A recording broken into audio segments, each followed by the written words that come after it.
Rosalinda? Agli. Agyos. Taga saan po kayo? Sa Felix, nag-iisa lang ako doon sa garahe ng kuya ko. Nasusolo po kayo namumuhay. Nag-iisa lang ako. May anak po kayo? Meron 5 babae sa lalaki. At kasi yung dalawa. Okay. Bakit nanay doon ka sa kapatid mo, may mga anak ka pala? Kasi umalis ako doon sa mamahin doon po. Kasi minumura ako. Kasi tumatalo sa pampers. Minumura ako. Umalis ako doon. Dati sa bangko ako natutulog eh. Talagang naging ano kayo? Naging sa ano, parang homeless. Okay naman ako. Nagluluto ako. Naglalaba. Naglinis. Okay naman ako. Okay na din yun. At least may kapatid kang pwedeng tuluyan na... Hindi. Malayo sila sa garahe. Okay. Ibig sabihin talagang malayo sa bahay nila yung garahe. Sabi lang iskinita pang gano'n. Tatawid ka pa. Hindi ka pa. Diabetic po. Ako na diabetic din. Kailan kayo naputulan ng paa na ganyan? Noong September.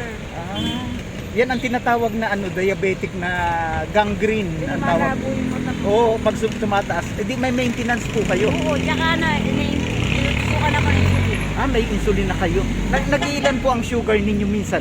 300, 400. Ang taas. 500. Grabe, oo. Yun po yung nakakaano talaga ng mga Meron pa yung kulang ako sa nangihina ako.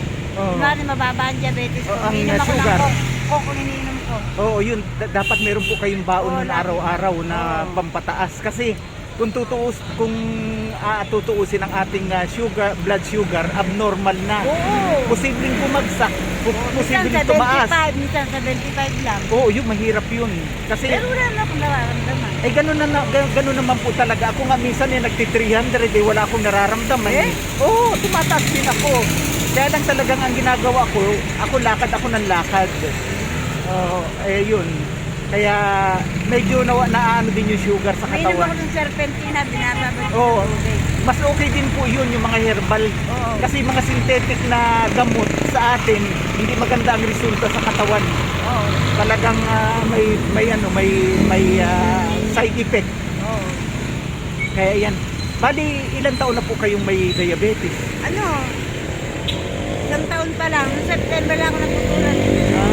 Pero baka meron na kayo niyan, saka nyo lang na-trace. Dating meron na. Dating meron, tinigil ko yung gamot namin. Oo. Sinisikmura ako. Ay, naku, mahirap yung Tinigil ko. metformin. Ayun. Kasi nangitin muna to. Tapos nagsuka. Sabi ng doktor, malala na daw. Dapat dito lang ang putol. Sinagot na dito. Malala na daw. Oo. Kasi talagang napakarami nating kababayan na talagang milyon. Parang mga 10 million yata ang may mga diabetes na ngayon. Kaya talagang ingat po. Ako minsan sinasabi kong ingat pero minsan hindi ako nakakapag-ingat pagdating sa pagkain. Oo, mahirap Ang hirap po. Kasi minsan, pag hindi ka kumain, talagang ramdam mo na may sakit ka Oo, sa totoo lang. Kasi kung kumakain ka kahit pa paano, merong lakas yung katawan mo. Kaya nung nakaraan ko, nagpa-check up din ako kasi talagang minsan parang siguro pag sobrang taas, sumasakit yung ulo ko. Ako hindi naman. Wala kang nararamdaman. Nangihina lang ako. Baga yung Bali, ilang buwan na po kayong putol yung paa nyo, Nay? Wala nung September. Last year. Okay. Wala pa palang 1 year yung paa mong pinutol. Putol po ang nanay niya. Putol po ang paa ni nanay. Ayan, Ayan, Nay.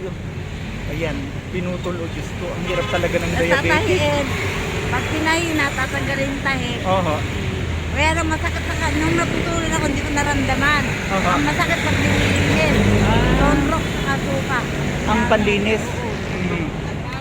Kasi ang nanay ko din po talagang gangrene din noon. Mga edad na niya noon, mga 69 na Ay tinatanong ko kung gusto niya nang magpaputol.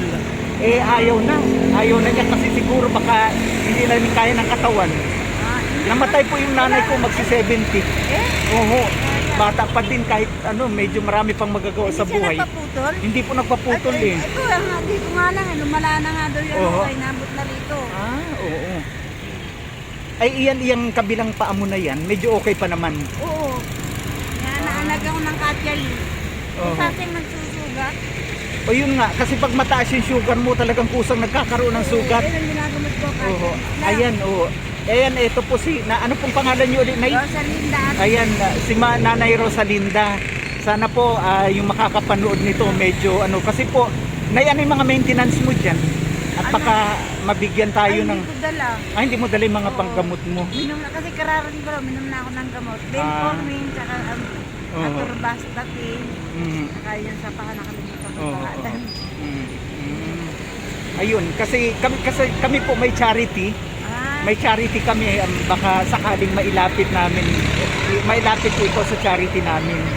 Kaya ano po, binidyo kita. Ngayon, Nay, manawagan ka or umingi ka ng kaunting lambing sa aming charity. Ang Pinoy, ang ano po namin, yung Pinoy in Equatorial Guinea. Si Kuya Raul po yung head na vlogger namin doon. Na kahit pa paano po ay matutulungan tayo nun kapag tayo ay naglambing. Ayan. sana po matulungan niyo ako sa pang-araw-araw ko. Bumili ako ng pampers, mga gamot, pagkain ko, gas. Inubusan ng gas, hindi ako Oo. gas. Yun, saka yung pamasahe ko araw-araw dito, 80, back and forth. Ayan, dito po si Nanay, nakita ko dito sa harap ng simbahan ng Cainta. Ito po yung simbahan ng Cainta, oh. Ayan po siya. Ano po siya na namamalimos dito sa area na to. Galing ako sa palengke, nakita ko si Nanay. Sabi ko, kausapin ko ito si Nanay. Kaya yan po, mga kalarga, sana po matulungan natin kahit konti si Nanay. Ito po ay diabetic patient din po siya. Ilang taon na Nanay na diabetic ka? Isang taon pa lang. 1 year pa lang. Ay mas matagal akong merong diabetic. Kayo? Na-diagnose ako mga 2010 na talagang mataas na yung sugar ko. Sugat agad yung nangitim. Oo. Mm. Delikado na pala pag nangitim. Oo, pag nangitim. Kasi ano talaga yun, yung mga nerve natin hindi na Oo, nagpapunction bitin na. yung dugo. Hanggang sa mauwi siya sa infection. Oo, kasi pag na-infection na siya, mapuputol na talaga ang paa mo nun. Kasi mabubulok na siya eh. Ano, antibiotic dito. Kaya inumin ka ng antibiotic. Oo. Kasi baka daw ma-infection na. Mm. Naalala yung ano. Oo. Oo, kaya Diyos ko, hirap talaga ano. Ayan, yan po ang mga maintenance ni Nanay. Punada na ito eh. Oo. Ininom ko lagi. Oo. Nangyari sa akin na mainit na. O Nay, pasensya ka na dito sa kaunting ano ko sa iyo ha, pandagdag mo man lang sa ano, sa iyong mga panggamot-gamutan. Parehas po tayong diabetic pero inuubos ko ang panahon ko sa pagtulong. Diyan lang po, malapit lang din po dito ngayon. Lumipat na ako eh. Ayan, sige po mga kalaga, maraming salamat po at sana po matulungan natin si Nanay Sana Rosalinda. matulungan niyo rin ako yun. Malabo ko si mata ko eh. Lumalabo na rin po ang mata niyo. Ano yan? Sa bisikas Oo. Kaya, ayun, tulungan po natin si Nanay kahit pa paano maabutan natin ng kaunting tulong. Kahit ano po ang pwedeng maibigay dito kay Nanay.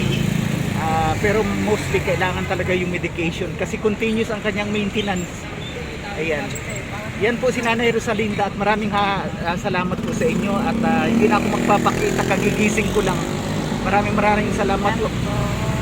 Please subscribe my channel, Mix Larga Vlog. Maraming salamat po at magandang hapon sa inyo lahat.